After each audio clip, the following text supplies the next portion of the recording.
नमस्कार, आप देख रहे हैं आर्य न्यूज। मैं हूं आपके साथ पल्लवी सिंह और आपको रुक करेंगे कि उत्तर प्रदेश की बड़ी खबरों की ओर। रेड पर राजनीति की तर्ज पर यूपी में अब सियासत जोरों पर है। सपा सुप्रीमो अखिलेश यादव के करीबियों पर छापेमारी की गई और अब भी बाकी शहरों में अखिलेश के करीबियों पर इनकम टैक्स विभाग की छापेमारी की कार्रवाई जारी है। इस दौरान अखिलेश यादव और बीजेपी नेताओं के बीच वार पलटवार का सिलसिला भी जारी है और ये इस वक्त सबसे बड़ा मुद्दा बना हुआ है, जिस पर अब अखिलेश को कांग्रेस की प्रियंका गांधी का साथ मिल गया है।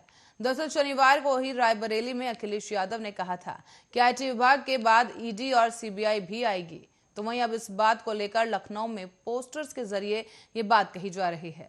छापेमारी को बीजेपी के बदले की कार्रवाई बताने वाली समाजवादी पार्टी के लखनऊ ऑफिस के बाहर होर्डिंग्स और पोस्टर लगाए गए हैं। इन पोस्टर्स पर लिखा है कि हमारे पास अखिलेश है, भाजपा के पास इनकम टैक्स, सीबीआई और ईडी है। अखिलेश की पार्टी नया इवैल्यूएशन कर रही है, साथ ही नया इक्वेशन गढ़ने की तैयारी में है। Income tax plus CBI plus ED equal to BJP. वहीं अखिलेश यादव ने प्रेस कॉन्फ्रेंस कर बीजेपी पर भी हमला बोला है और यूपी चुनाव में हार के डर से केंद्रीय एजेंसियों का इस्तेमाल करने का आरोप लगाया गया। तो वहीं अखिलेश के हमले पर सीएम योगी ने कहा कि अगर किसी ने कुछ गलत नहीं किया तो फिर हो हल्ला क्यों। आज आपको बता दें कि इस तरीके से यूपी में सियासत गरमाई हुई है और इसके साथ साथ फोन टैपिंग के बाद अब एक नया विवाद शुरू हो गया, जिसको लेकर अखिलेश की सपा सरकार लगातार केंद्र सरकार पर और योगी सरकार पर हमलावर होती नजर आई।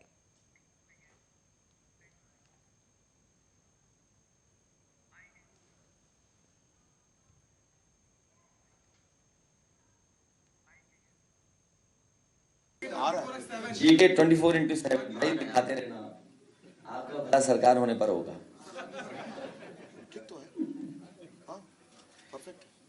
मैं फिर एक बार शुरू करता हूं कि प्रेस के लोगों का धन्यवाद देता हूं कि आज के दिन आपको बुलाया, संडे के दिन।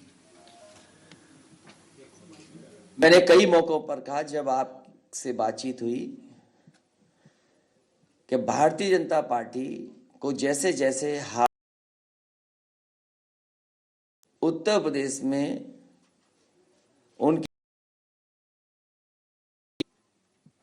उनके मुख्यमंत्रियों की संख्या और दिल्ली से आने वालों की संख्या बढ़ जाएगी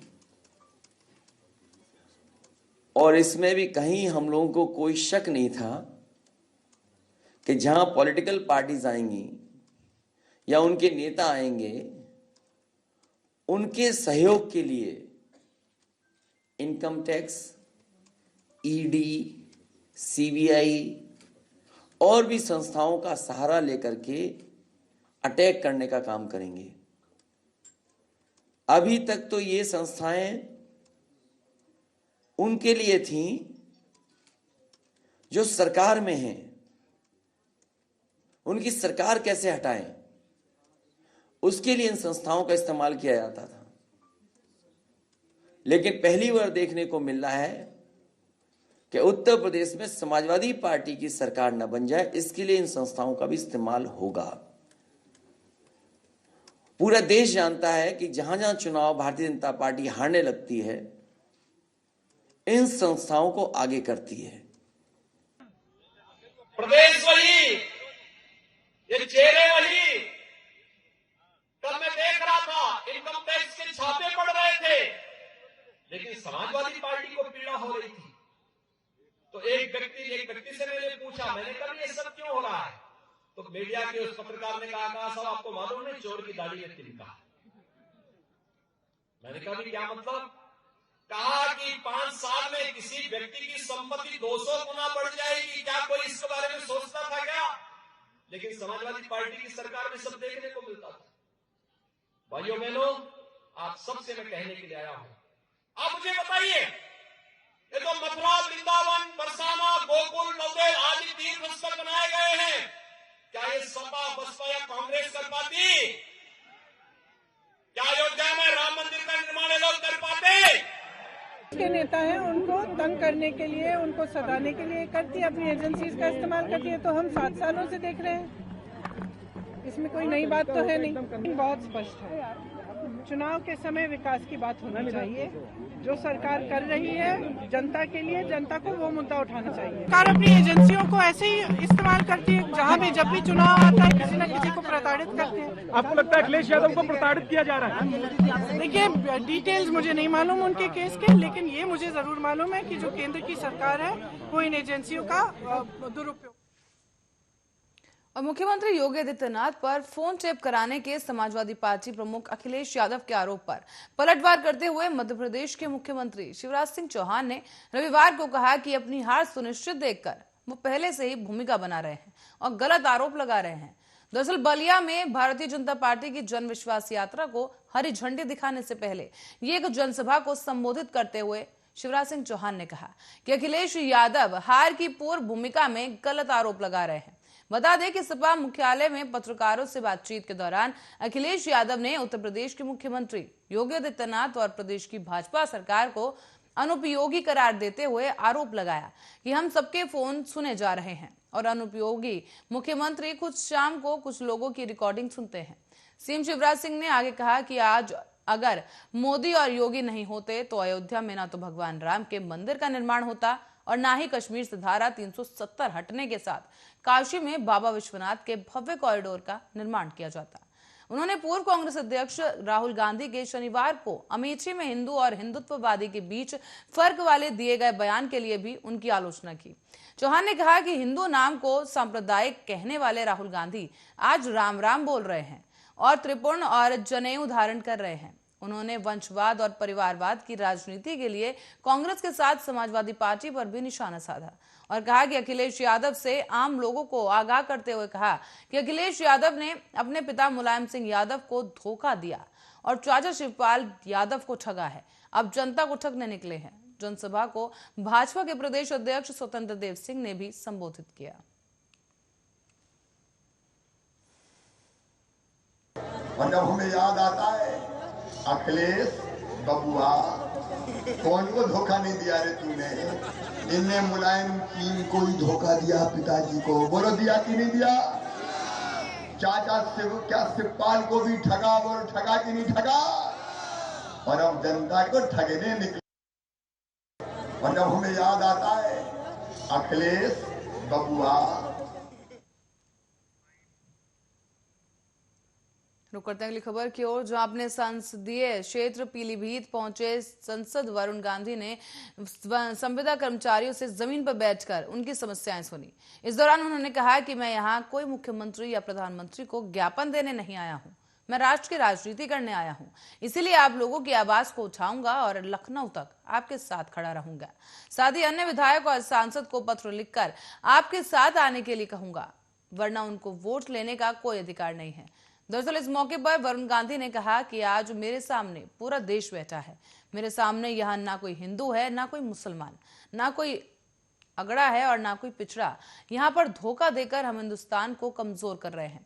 मैं यहाँ पर आपकी बात केवल संसद में उठाने के लिए नहीं आया हूँ, ना ही मुख्यमंत्री और प्रधानमंत्री को ज्ञापन देने आया हूँ, वो भी मैं कर लूंगा, लेकिन मैं यहाँ पर आपको ये कहने आया हूँ कि आपके इस आंदोलन में मैं आपके साथ हूँ।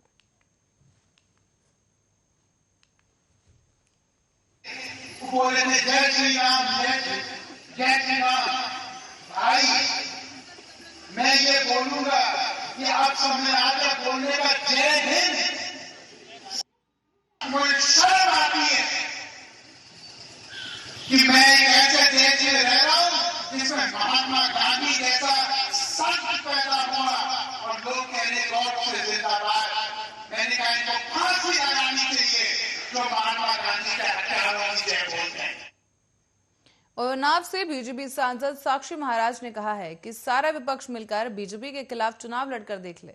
उन्होंने कहा कि मैंने इसलिए कहा है कि मोदी हैं तो मुमकिन है। फारूक अब्दुल्ला साहब कहा करते थे कि 10 बार भी मोदी प्रधानमंत्री बने धारा 370 को छू नहीं सकते। उन्होंने कहा कि पता भी नहीं हिला और धारा 370 और 35 से गया। उन्होंने ये भी कहा कि ओवैसी कहते थे कि अयोध्या में मंदिर के नाम पर एक ईंट भी नहीं रखी जा सकती। कहीं कुछ नहीं हुआ और विश्व का सबसे भव्य और दिव्य मंदिर अयोध्या में बनना प्रारंभ हो गया। काशी की तो चर्चा भी नहीं हुई और बाबा विश्वनाथ का कॉरिडोर बनकर तैयार हो गया। उन्होंने आगे कहा कि जो कुछ हो रहा है उससे मैं इतना गदगद हूं कि मेरा राजनीति में आना सफल हो गया।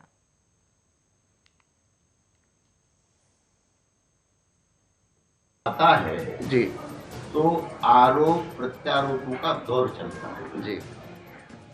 क्या सफाई कह रहे हैं, क्या अखिलेश जी कह रहे हैं, क्या राहुल जी कह रहे हैं, क्या मोदी जी कह रहे हैं, क्या योगी जी कह रहे हैं, क्या साक्षी महाराज कह रहे हैं, महत्व इसका नहीं है जी।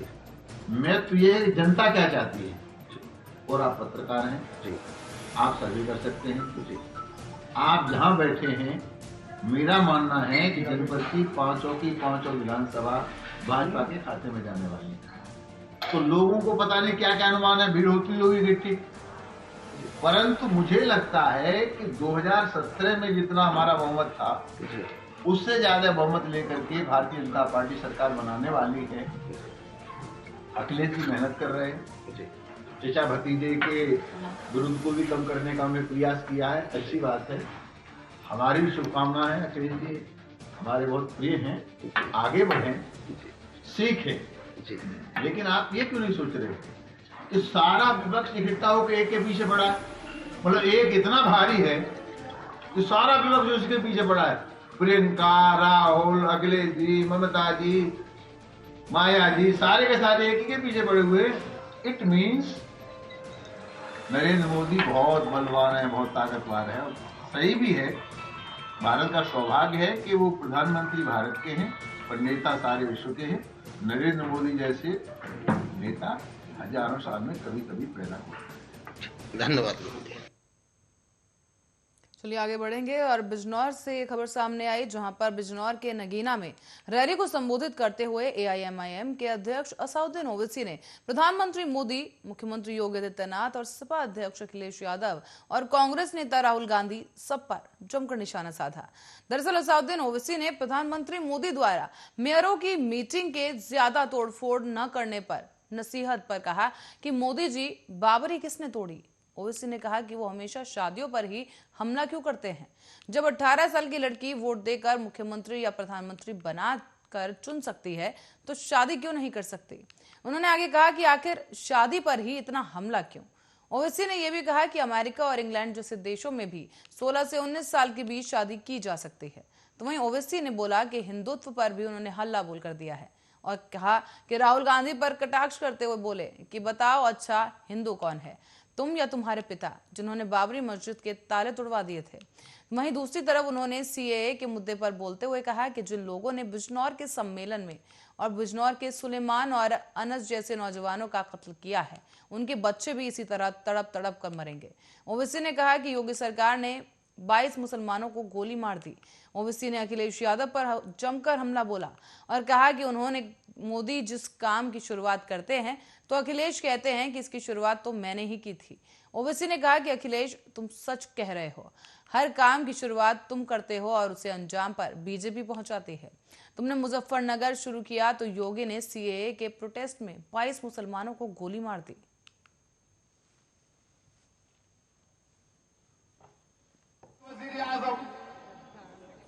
कि बच्चियों की शादी 18 साल में 21 साल में होगी। बच्चियों की शादी 18 साल में 21 साल में होगी। अब आप बताइए 18 साल के कितने लोग हैं यहां पर, हाथ उठाओ।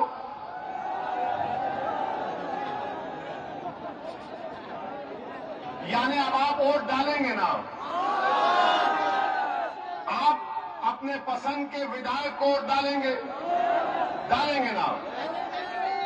और कानून आपको इजाजत देता है, बिजनेस आप शुरू कर सकते, आप कॉन्ट्रैक्ट भी साइन कर सकते। अब कानून यह भी कहता है कि अगर तुम्हारा दिल चाहा तो तुम किसी एक लड़की के साथ जिंदगी भी गुजार सकते। गुनाह नहीं है कानून में, गुनाह नहीं है। और कानून यह भी कहता है कि अगर तुम उससे ताल्लुकात पैदा करना चाहते हो, जिसका अंग्रेजी का वर्ड कह रहा हूं सेक्सुअल रिलेशनशिप, वो भी कर सकते। ये सब कर सकते, मगर मोदी जी बोले शादी नहीं कर सकते। हाय मोदी जी, आपको शादी से इतनी नफरत क्यों है? बोलेंगे बीजेपी वाले आज के भाषण के बाद ओवैसी और मुसलमान महिलाओं के हित में नहीं बात करते।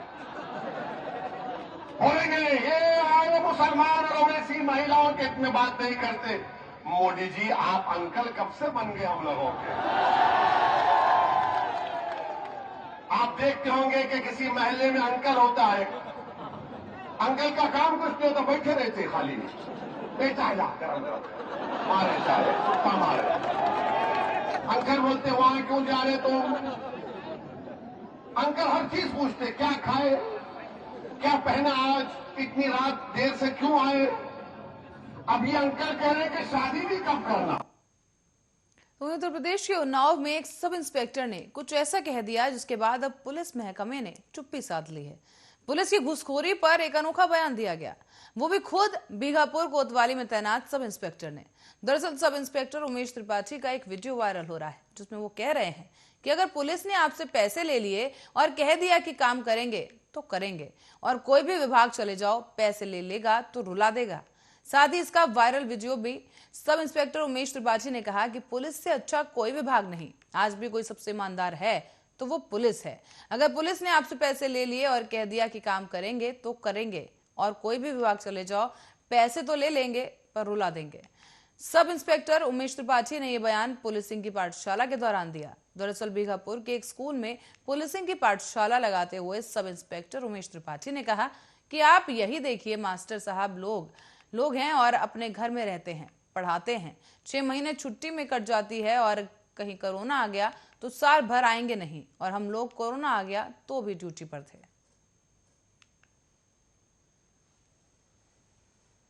आपसे पैसे ले लिया या कह दिया काम करें तो करें, इससे अच्छा विभाग नहीं कोई। बहुत ईमानदार, आज भी सबसे अगर ईमानदार कोई पुलिस है पूरे का, आप कभी देख लेगा। अगर पुलिस ने आपसे पैसे ले लिया या कह दिया काम करें तो करें, और कोई विभाग चले जाओ पैसे ले लेके दौड़ा है, ठीक है। आप यही देखिए, मास्टर साहब लोग हैं, अपने घर में रहते हैं, पढ़ाते हैं, 6 महीने छुट्टियां कर जाती, कहीं कोरोना आ गया तो साल भर आए, है ना। हम लोग कोरोना आ गया तो और ड्यूटी, इससे अच्छा विभाग नहीं कोई। बहुत ईमानदार, आज भी सबसे अगर ईमानदार कोई पुलिस है पूरे का, आप कभी देख लेगा। अगर पुलिस ने आपसे पैसे ले लिया या कह दिया काम करें तो करें, और कोई विभाग चले जाओ पैसे ले लेके दौड़ा है, ठीक है। आप यही देखिए, मास्टर साहब लोग हैं, अपने घर में रहते हैं, पढ़ाते हैं, 6 महीने छुट्टियां कर जाती, कहीं कोरोना आ गया तो साल भर आए, है ना। हम लोग कोरोना आ गया। तो वहीं अब दिल्ली मेरठ एक्सप्रेसवे पर सफर करना आसान नहीं होगा, क्योंकि 383 दिन बाद अब किसानों के गाजीपुर बॉर्डर छोड़ने के बाद यहां ट्रैफिक एक बार फिर से शुरू किया गया है। वाहनों की संख्या में बेतहाशा वृद्धि को देखते हुए टोल लगाने का फैसला कर दिया गया। बता दें कि 25 दिसंबर से फ्री सफर पर ब्रेक लगने जा रहा है। करीब 82 किलोमीटर लंबा दिल्ली मेरठ एक्सप्रेसवे दिल्ली को मेरठ से जोड़ता है, और अभी तक ट्रैफिक बिना टोल के ही चल रहा था, लेकिन अब इस रूट पर चलने के लिए कीमत देनी होगी। मसलन सड़क और परिवहन मंत्रालय ने नोटिफिकेशन जारी किया है, जिसके मुताबिक लोगों को 65 पैसे प्रति किलोमीटर के हिसाब से भुगतान करना होगा। NHAI के प्रोजेक्ट डायरेक्टर अरविंद कुमार ने बताया है कि 25 दिसंबर को सुबह 8 बजे से टोल वसूला जाएगा। डासना से मेरठ की तरफ जाने पर भी टोल का भुगतान करना होगा, और दिल्ली मेरठ एक्सप्रेसवे पर जगह जगह से 2 व्हीलर और 3 व्हीलर के साथ ही खड़ी बैलगाड़ियां भी प्रवेश पर अब उनके प्रतिबंध होगा। हालांकि इसके बावजूद लोग मनमानी करते हैं, लेकिन अब 2 पहिया और तिपहिया वाहनों का चालान किया जाएगा, और उनके मोबाइल पर 8 घंटे के अंदर ही चालान भेजा जाएगा।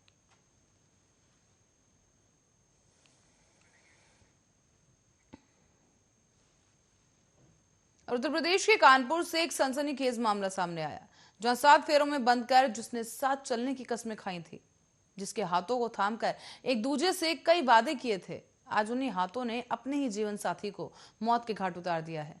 दरअसल पारिवारिक कलह के चलते एक शख्स ने अपनी पत्नी को बच्चों के सामने ही मौत के घाट उतार दिया। शख्स के सर पर इतना खून सवार था कि छोटी सी बात पर पत्नी को गांव में दौड़ाकर कुल्हाड़ी से कई बार वार करते हुए उसकी हत्या कर दी। इस दौरान महिला की चीख सुनकर सैकड़ों की भीड़ भी लग गई, लेकिन कोई भी उसे बचा नहीं सका और शख्स अपनी पत्नी को बेरहमी से मारता चला गया। दरअसल ये पूरा मामला कानपुर देहात के शिवली कोतवाली क्षेत्र के प्रतापपुर खास गांव का है, जहां पर गांव में रहने वाले अमित की शादी 5 साल पहले लुथौरा गांव निवासी पूजा से हुई थी। दोनों में कभी कभी कहासुनी और विवाद रहता था। इसी बीच पति अमित की किसी बात पर कहासुनी हो गई तो नाराज होकर पूजा अपने मायके लुथौरा चली गई थी, लेकिन बीते मंगलवार को ही अपने पति के बुलाने पर वो ससुराल वापस आ गई। बताया जा रहा है कि पति अमित के काम से घर आने के बाद दोनों में एक बार फिर से किसी बात को लेकर लड़ाई हो गई। इस बार बाद अमित ने अपने घर से 50 मीटर दूर गांव की रोड तक पत्नी पूजा को दौड़ाकर उसके ऊपर धारदार हथियार से हमला कर दिया और अपनी 4 साल की मासूम बच्ची के सामने ही निर्मम उसकी मां की हत्या कर दी। फिर परिवार समेत गांव से फरार हो गया है। हत्या की सूचना पर पहुंची पुलिस ने शव को फिलहाल पास के ही मृतक महिला का मोबाइल बरामद किया और उसे पोस्टमार्टम के लिए भेज दिया है। घटना की जांच की जा रही है। हालांकि बाद में पुलिस ने मृत महिला के पति को गिरफ्तार कर लिया।